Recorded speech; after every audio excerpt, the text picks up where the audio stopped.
वो कभी कालिया में अमिताभ बच्चन संग इश्क लड़ाती नजर आई, तो कभी पर्दे पर रात बाकी बात बाकी कर सबको हसीन ख्वाब दिखाती दिखी। 2-4 मुलाकातें और होंगी, मैनू की पर्सनालिटी की और तह खुलेंगी। आप सही समझे आप, हम बात कर रहे हैं फिल्मी पर्दे की पहली लेडी सुपरस्टार बनकर उभरी अभिनेत्री परवीन बॉबी की। परवीन बॉबी बॉलीवुड की वो अभिनेत्री थी जिन्होंने अपनी सुंदरता से उस जमाने में कहर ढा दिया था। जवानी को अपनी जानेमान बनाने वाली परवीन बॉबी ने फिल्मी पर्दे पर अपने हुस्न का ऐसा जादू चलाया कि जहां भी वो जाती थी स्टारडम उनके पीछे पीछे आता था। लेकिन पहली ही नजर में सबको दीवाना बनाने वाली ये हसीना असल जिंदगी में बेहद तन्हा थी। दिल का अब इस दुनिया में नहीं रहा।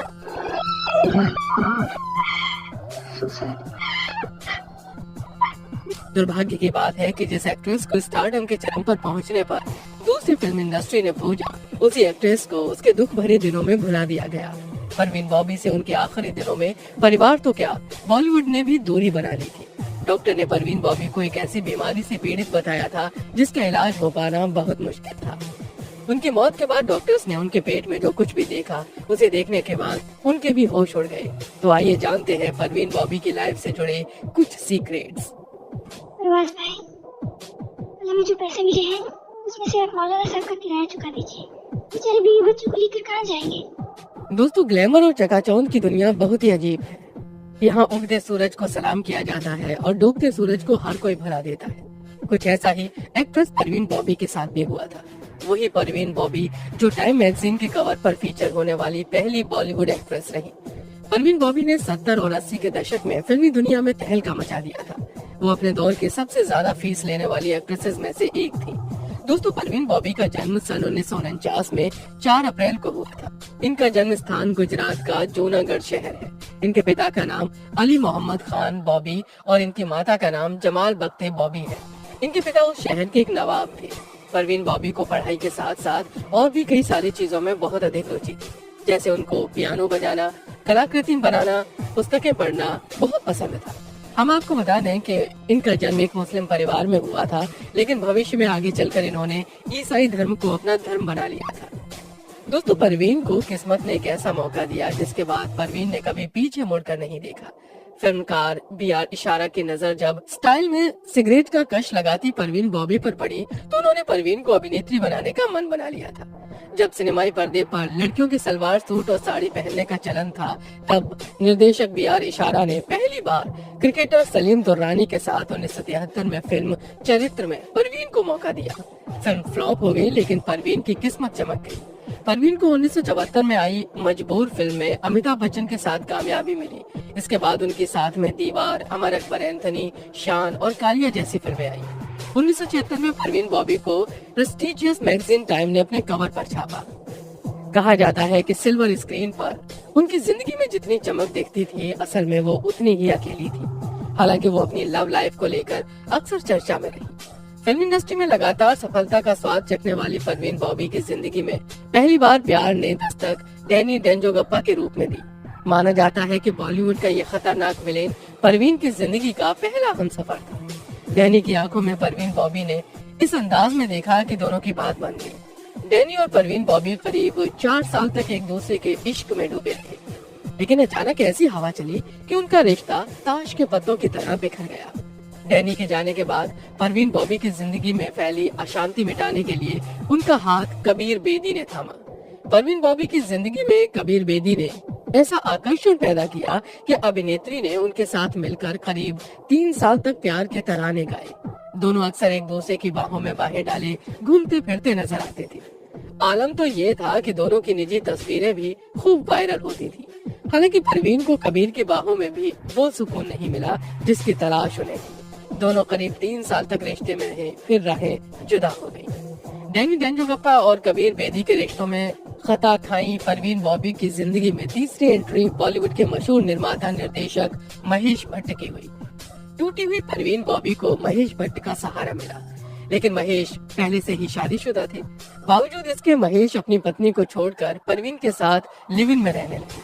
उन दिनों परवीन फिल्म अमर अकबर एंथनी और काला पत्थर की शूटिंग कर रही थी। ये उस समय की बात है जब परवीन बॉबी का नाम देश में बच्चे बच्चे की जुबान पर था। हालांकि महेश भट्ट बॉलीवुड में अपनी नाम बनाने की जद्दोजहद में लगे थे। वहीं दोनों के रिश्ते में आने के कुछ समय बाद ही परवीन बॉबी को मानसिक बीमारी हो गई थी। कहा जाता है कि महेश के लिए परवीन घर पर एक साधारण लड़की की तरह रहती थी।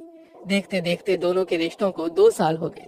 साल 1979 में महेश भट्ट को अचानक एक ऐसी सच्चाई का पता चला जिससे उनके होश उड़ गए।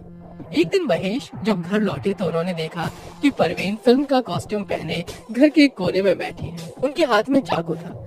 परवीन ने महेश से कहा, महेश जल्दी से दरवाजा बंद करके अंदर आ जाओ, कोई मुझे मारने आ रहा है और वो यहीं कहीं है। महेश भट्ट ने अपने इंटरव्यू में बताया कि इस वाक्य के बाद वो समझ गए थे कि अब ये वो परवीन बॉबी नहीं रही थी जिसे वो चाहते थे।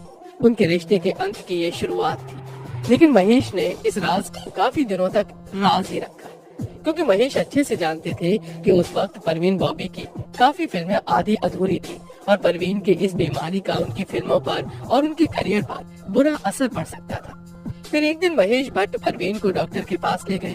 डॉक्टर ने कहा कि परवीन बॉबी पैरानॉइड सिजोफ्रेनिया की शिकार है और उनके दिल में एक डर घर करके बैठा है और वो डर है कि उन्हें कोई मारने की कोशिश कर रहा है और वो दिन रात इस डर के साए में जी रही है। इस खुलासे के बाद महेश भट्ट के भी होश उड़ गए, लेकिन वो चाहते थे कि परवीन बॉबी का अच्छे से इलाज हो और वो ठीक हो जाए।